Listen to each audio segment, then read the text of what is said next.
BJP के नेता कपिल मिश्रा इस वक्त हमारे साथ जुड़े हुए हैं, जो आम आदमी पार्टी को बेहद अच्छी तरीके से जानते थे, पहले उनका हिस्सा भी रहे हैं। इसी पर बातचीत करने के लिए इस वक्त कपिल मिश्रा जी हमारे साथ मौजूद है, क्योंकि वो गुजरात में भी आए हुए हैं और यहाँ पे इस बार पहली बार मिश्रा जी आम आदमी पार्टी चुनावी मैदान में है। क्या कहेंगे? भी थी, वो अलग बात है। सभी सीटों पे नहीं थी। नोटा से कंपटीशन अच्छा किया था पिछली बार, तो दूसरी बार है मैदान में। क्या कहेंगे, जो इस तरीके से गारंटी पे गारंटी दे रहे हैं, लगातार अरविंद केजरीवाल यहाँ पे आ रहे हैं, बार अभी वापस भी आने वाले हैं।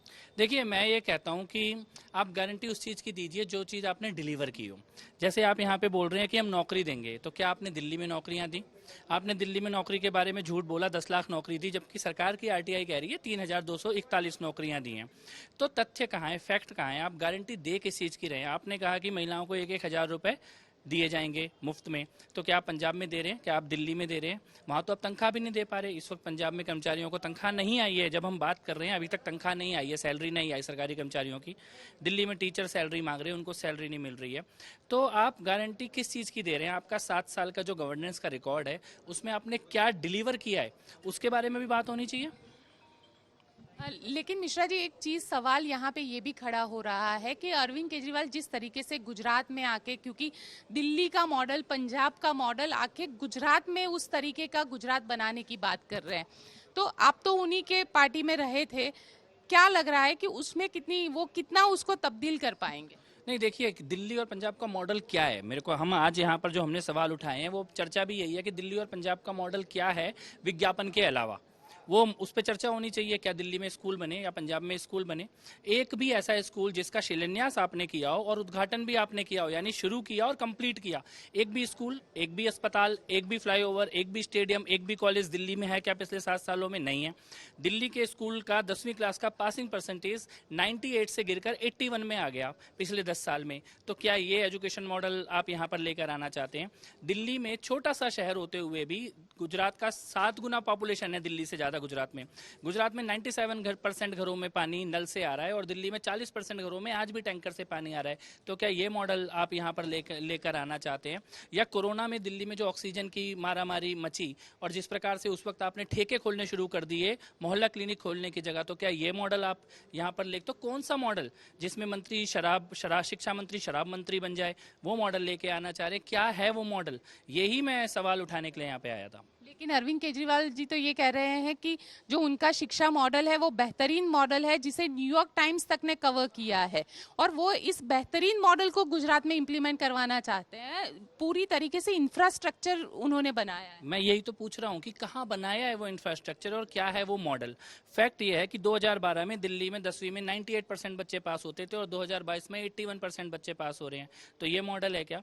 दिल्ली में पिछले 7 सालों में कौन सा स्कूल बना है, ये मॉडल है क्या? ये सारी बातें उन चीजों से ध्यान भटकाने की कोशिश है जिन अपराधों में सत्येंद्र जैन को जमानत नहीं मिल रही है और सिसोदिया जी के ऊपर केस दर्ज है। तो मुझे ये लगता है कि आप जब बोलते हैं कि मेरा एजुकेशन मॉडल है, तो आपके बच्चे पहले कितने पास होते थे, अब कितने पास होते हैं? आप जब बोलते हैं मेरा हेल्थ मॉडल है, तो कोरोना में वो हेल्थ मॉडल मोहल्ला क्लिनिक कहाँ चली गई थी? इन चीज़ों के बारे में संवाद होना खुलकर। अगर आप बोलते हैं नौकरी मेरा मॉडल है, तो दिल्ली में कहाँ थी, किसको दी है नौकरी? पंजाब में किसको दी है नौकरी? ये सवाल है जिनको पूछा जा रहा है। क्यों आज पंजाब में सैलरी देने के लाले पड़ गए, दिल्ली में सैलरी देने के लाले पड़ गए? लेकिन वो कह रहे हैं कि बिजली तो हमने फ्री कर दी। अभी राघव चड्ढा ने ट्वीट किया था और कहा कि देखिए पंजाब में भी बिजली फ्री हो गई।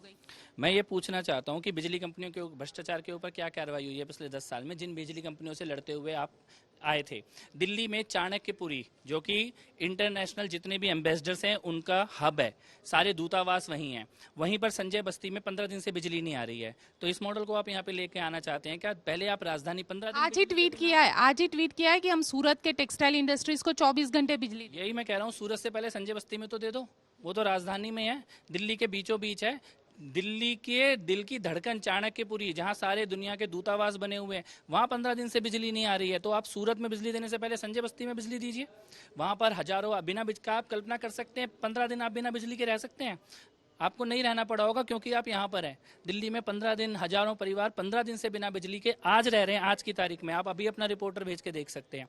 तो कहाँ है वो मॉडल जिसकी बात हो रही है?